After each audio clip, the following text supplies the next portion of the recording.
So hello guys, my name is Aileen Dinero and currently taking up the Bachelor of Elementary Education, and which is your reporter for today, and it is entitled with the Filipino values, and I will be also tackling their beliefs and some of their value system, and for the last part of my discussion will be the influence of Asian here in the Philippines and also us Filipinos.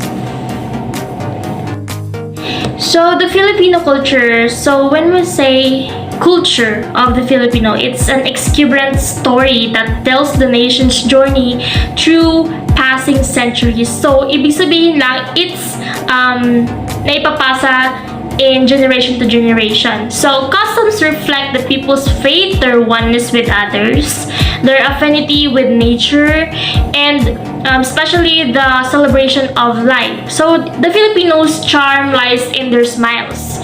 So in the numerous religious festivals that venerate nature, the divine, and the cycles of life, and in the virtue of pakikipagkapwa-tao that treasures relationship with friends and strangers as well. So the concept of kapwa, or we should say others, is at the core of the Filipino, that the joy of his being is in being with others. So in this part po, I will be focusing on the belief system of the Filipinos in terms of the culture. So Filipinos are religious. So they believe so much in supernatural powers and view themselves as only a speck in this wide universe.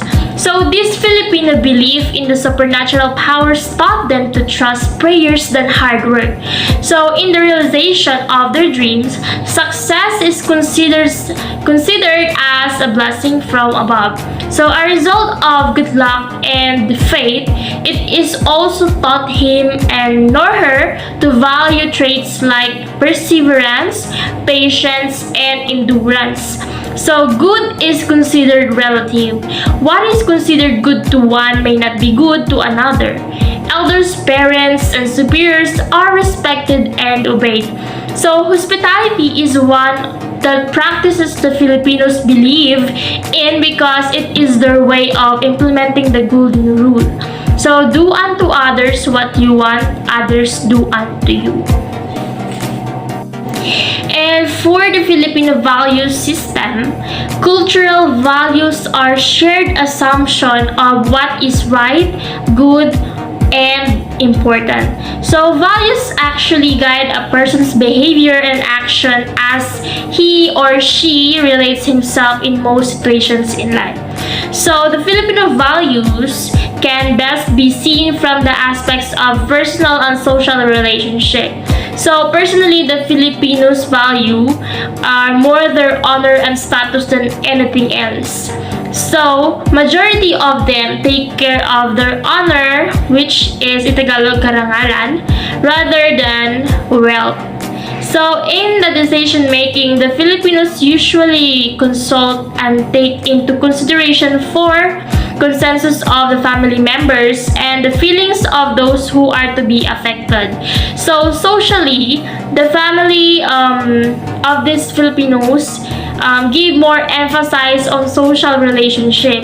So this can be seen through the hospitality they give to their visitors and friends. And one more thing, guys, is Filipino values also have their standards, which people use to determine desirable goals and outcomes. So these are the criteria on which people base their judgment regarding behavior and decisions. So I have listed 8 following Filipino values, and first of that is si utang na loob. So it is a technique of reciprocity, of depth, of gratitude to others within the family circle or primary group. So sometimes unlimited in nature, emotional rather than financial or irrational. So it is a sign of marginal economy where no place is available for bargaining formal agreements and written contracts and specific rights and responsibilities. So, inability to repay utang na loob will result in the individual being labeled as walang utang na loob. So, next in the line is pakikisama. So, this is closely related to the utang na loob, and it is the value of belongingness and loyalty to the small in a group with sensitivity to the feelings of others on the principle of give and take. So, pakikisama is a folk concept of good public relations and avoidance of conflict with the lesser or majority of the groups. Thirdly in the list is hiya. So this controls to a large extent the behavior of the individual and most likely as generally dependent on what others will think, say, and do. So because of hiya, a Filipino cannot say no even if it is against his will to do and what is being requested. And they love to mingle with people, particularly with friends and relatives. And they engage themselves in mutual cooperation, which is best pictured through the bayanihan. So in terms of emotion, the Filipinos are friendly. They smile at people even with strangers when they are approached. They are warm and simple. Women in the Philippines are highly regarded and respected and can be relied upon when it comes to family affairs. And for the fourth in the list is bahala na. So a common expression among Filipinos in this rest is on the fatalistic outlook and strong dependence on the spirits who will take care of everything if they are really meant for a person. So fifth in the list is authoritarianism, and it is the dependence of Filipino in a paternalistic rather than in a system way upon the elders of the family and upon their boss if employed and upon people in authority as their father figure. And sixth in the list is the individualism.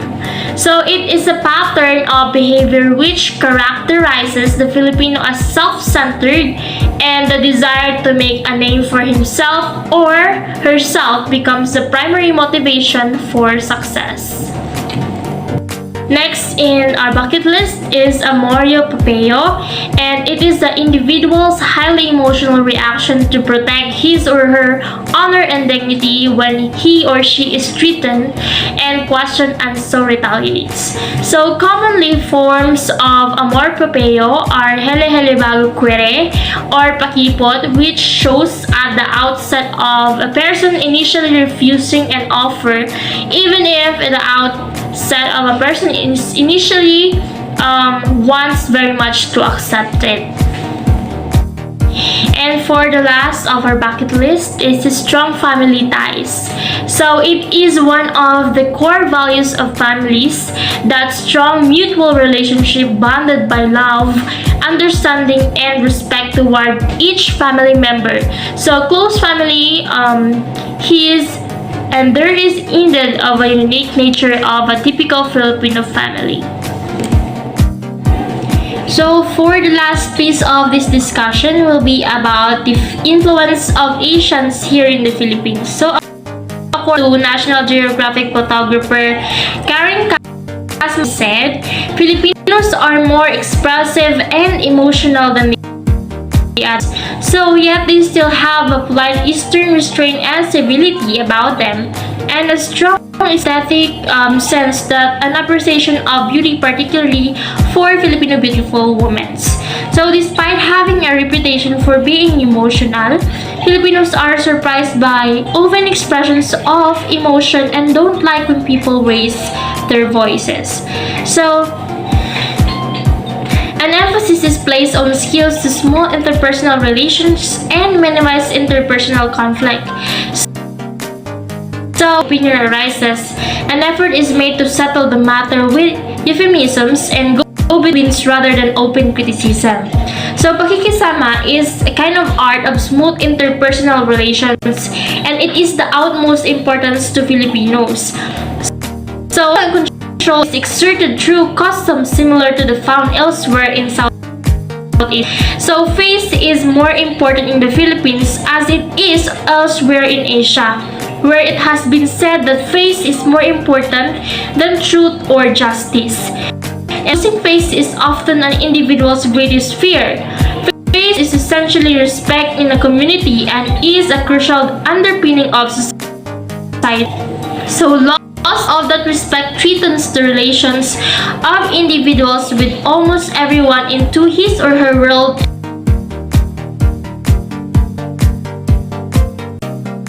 and costs.